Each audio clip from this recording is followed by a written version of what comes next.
hard-fought win against a tough team, a team that went to the NCAA tournament last year and returned a good group of their core. So I thought it was a good win. It was a little sloppy at times. I think, way too many fouls for me, but, we didn't back down. We played aggressive and scored 81 points against a good team. I don't think they're going to give up 81 points very often. So we can win in a lot of different ways, and if that's how you want to play, then we'll shoot free throws and we'll fight and show you that we can win that way. Great performances by both these guys, especially in the second half. Bringing in Martin, I think giving us another ball handler was really important with the way the game was going, and they were pressing us. So and for him to be in that situation, I know he thinks nothing of it, but he's a freshman and shows incredibly poise and composure, and we needed that tonight, especially against this team. And obviously we played through Q at key parts in the second half, and he was able to get to the free throw line and get high percentage shots. So in a game where it wasn't pretty and both our big guys fouled out, we're in foul trouble the whole game, to win against this team basically without much from Max and Cam both in foul trouble.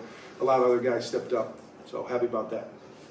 Questions? One of those people that did step up was Xavier with the 2 3-pointers at the end of that first half. He really did give you a lift at that point, which was much needed. Yep, I agree. And he's a very good shooter at that position. Good pick and pop guy, and it's good to see him shoot the ball with confidence because he's more than capable.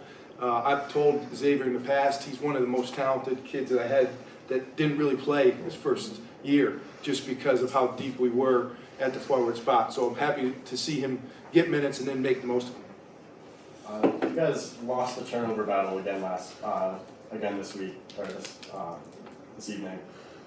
Do you see this as more of like it's early in the year, we'll clean it up, or is this more something that could be of real concern, especially going up against two really tough teams next week? Yeah, the way they play, quite honestly, they press the whole game. They're physical, they foul, so I'm not surprised to see it. But yeah, that's an area that we want to clean up and get better. They out-rebounded us, and we've always out-rebounded teams. That's been a huge source of pride for us. So traditionally we've been good, but that shows you how athletic and aggressive that team is. They're a good team. That's why they made the NCAA tournament last year. So they had a size advantage on you guys, but it seemed like your small lineup really attacked their bigs and got them into foul trouble early. That's something like you worked on, or was it just the opportunities that were coming for you guys? You want to take that? I just think, we just... Can you answer the question again? I'm sorry, boss. No worries. So you guys got their big guys in foul trouble early. So was it a mentality thing to be aggressive, or was that just the opportunities coming in? Yeah, so we know that they're a very aggressive team. Last game, Seton Hall shot 40 free throws against them. So in just previous years, they give up the free throw margin to teams. So we know that they're going to be really aggressive and they're going to foul. So, this week, we just stress just getting to the line, just being physical, just drawing fouls, just trying to stay aggressive, just putting pressure on the rim. Thought they tried to block a lot of shots. They left their feet a ton. We did a good job ball faking and then getting to the ball. And you did a great job of taking the ball to the basket and forcing those guys to foul you. Yeah. Did you guys really prepare for that in practice? For anybody, what do you do to prepare for a team like this? It's tough because we don't play like that, so it's hard to simulate. You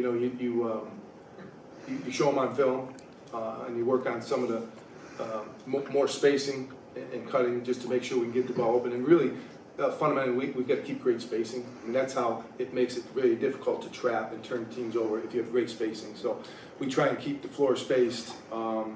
We've never really struggled against a pressing team. We've always been able to score. I don't think we're going to face a team that presses as much as they did probably the rest of the year. Martin, this is your first D1 on D1 game. What was the feeling like getting out there, getting 27 minutes?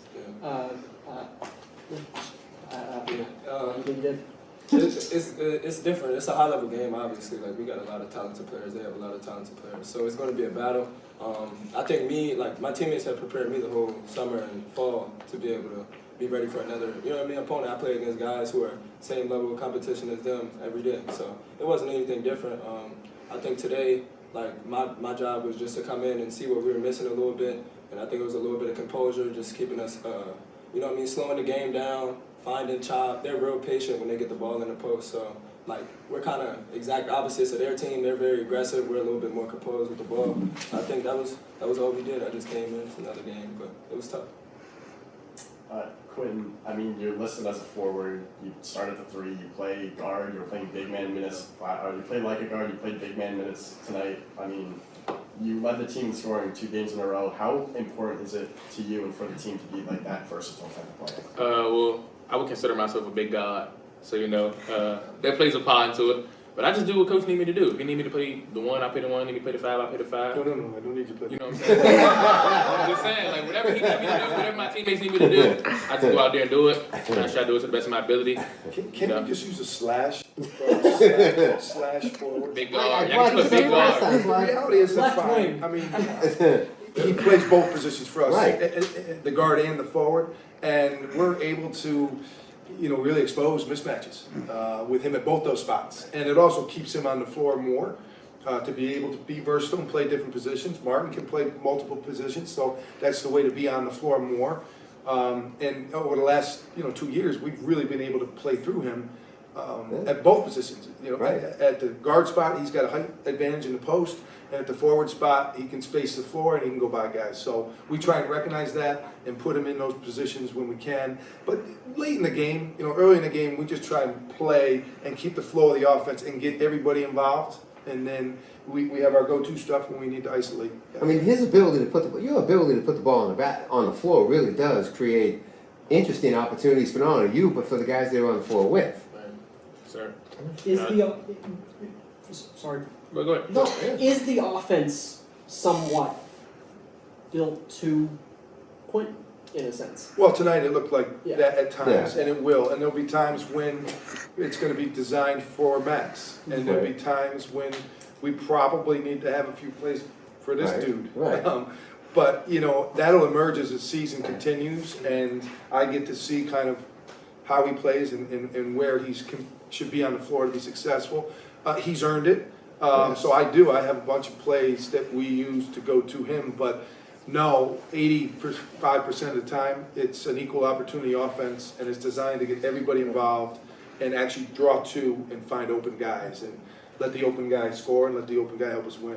the options that you all now have is really what is making this a dangerous team. Yeah. Right. I would say not only that, like the offense, honestly, there's so many options. You could hit Right. anybody at any certain play, just depending on how the defense plays it. But also, when you see guys like Q or Max going, like that's my job is to look for them and to be able to call stuff that I know it could get them the ball in the right position. So at the end of the game, it was definitely a few times I told him like, hey, set it, I'm looking for you. Like once you hit, you know what I mean? If he switches, he doesn't, I'm still going to pass you the ball. Go ahead and get And one. they didn't double team. Right. Right. There are teams that are going to double team. Yes. And essentially going into him and attracting a double team is the same as running a ball screen and 2 guarding 1.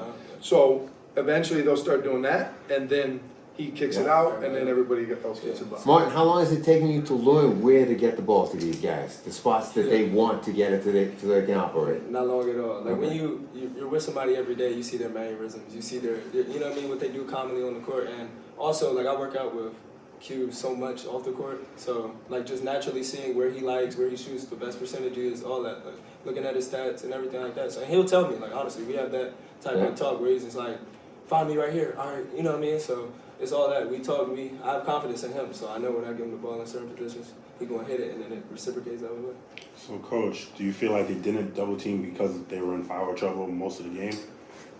I don't know. I mean, I think that they maybe didn't know how good he was, or they thought that they could do it one-on-one. I mean, they're big, strong, physical. So I'm sure that they thought that they could do it without doubling, because the minute you double, then it really does open up the floodgates for a lot of other options. So. Yeah, so like if you notice, they were denying heavy in the corner, like with Yuri and I, even on like out of bounds plays, instead of being in the help side ball on the opposite court, they were kind of just facing us because the coach was calling out shooter. Like Yuri, he had a lot of threes, timely threes, fast break threes. So if they double Quinn, just leave Yuri open for like 5 more threes. So I think, yeah, that was what they were doing. Thanks, guys. Okay, thank you.